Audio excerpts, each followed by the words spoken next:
So let me not even lie to you guys. I've been in situations where someone has gotten on my very last nerve and I was left there singing, I'ma stay saved.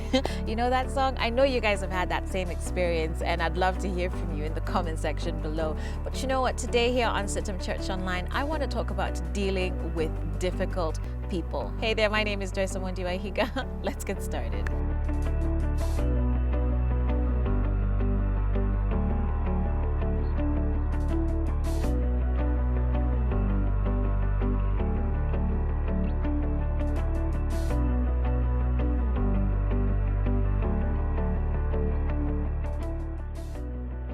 So we all know them, yeah? Difficult characters and personalities around us that can make you literally want to pull your hair out, yank your hair out of your scalp in total frustration. This could be someone in traffic. It could be that person that keeps wanting to cut the line at the supermarket. Most times with such people, you know, we're kind of just able to let it go and really hope that we won't see them again, right? And so you're able to just forget about it because you think you won't see them anytime soon. But then there are those people in our lives that we do have to see, perhaps even every day. We study with them, we work beside them, or perhaps you even live with them. And so how do you deal with such difficult people and still keep it 100% saved? All right, I'm going to share 3 things with you. Number 1, put things in perspective.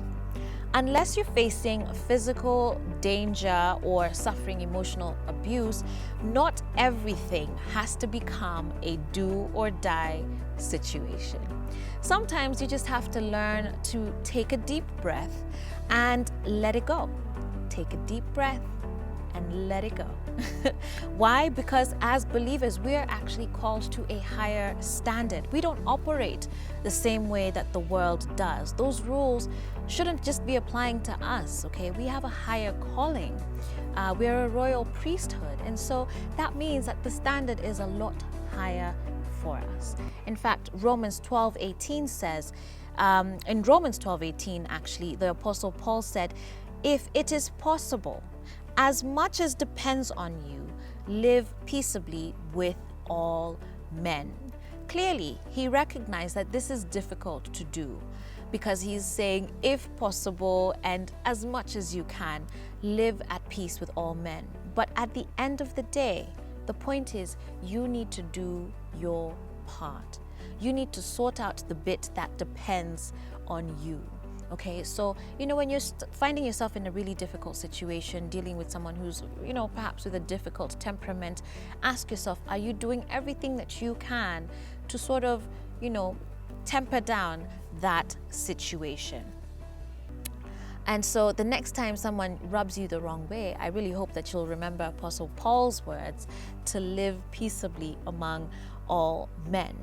And the thing is, many people can testify that when they've done this, when you've given back love instead of hate, when you've given and shown kindness instead of malice, they're actually able to diffuse that situation, disarm the person, and eventually that person may even come around and apologize. The second thing is to listen. The truth is, all of us want to be right. All of us want to have our side of the story told and understood. And so we get defensive. We want to be the ones with the final say. We want to be apologized to also. But as you put things in perspective, if you're practicing that first point, as you put things in perspective, you also begin to listen more. And as you do, it's a very humbling experience because as you do, you will very likely begin to hear why that person behaves the way they do with you. Because perhaps you're wondering, how comes you never act like that with so-and-so? How comes it's only with me? When you begin to listen, perhaps you can begin to pick out a few of those things. Perhaps you begin to understand their feelings and see their insecurities. The late Stephen R. Covey, in his book, The 7 Habits of Highly Effective People, listed as habit number 5, to seek first to understand, then to be understood. Seek first to understand, then to be understood. By doing this, once again, you can help to disarm the person and diffuse the situation entirely. My third and final point is to seek God's wisdom. Some people can only be dealt with by prayer and fasting. Let's just be honest. But seriously, seeking God's wisdom is so important, particularly when it involves these next two things. One, on when and how to engage the person.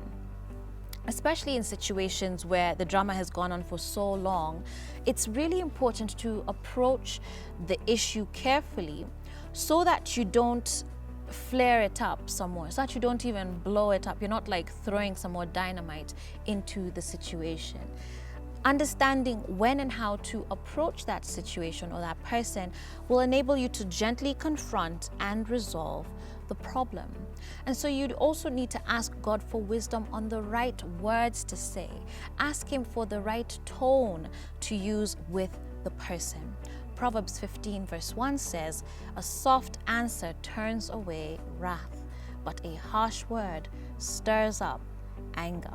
And so ask God for wisdom on how to engage and when to engage. Don't just, blurt things out in the middle of nowhere. Don't find that the person is having a really tough day and that's when you decide, you want to be confrontational in that moment. Ask God for wisdom and He will guide you. But the other thing you should be asking God for wisdom about is when to walk away. This is a much heavier resolution, of course, but sometimes the best thing you can do is to walk away. Let things cool off and then try to resolve the matter at another time.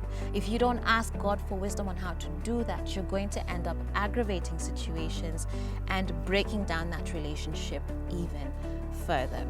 So the next time someone makes you start singing "I'ma stay saved," I sure hope that these pointers will help quickly diffuse the situation and help you resolve that issue so that you can truly stay saved. Is there anything you'd love to add to this list? I'd really like to hear from you. Do comment down below in the comment section, and of course engage with us on all our social media platforms at CITAM Church Online. That's on Facebook, Instagram and Twitter. Of course, do subscribe to our YouTube channel. Click that notification bell so you never miss a show or an episode. But until next time, have yourselves a wonderful week. I'll see you soon. God bless.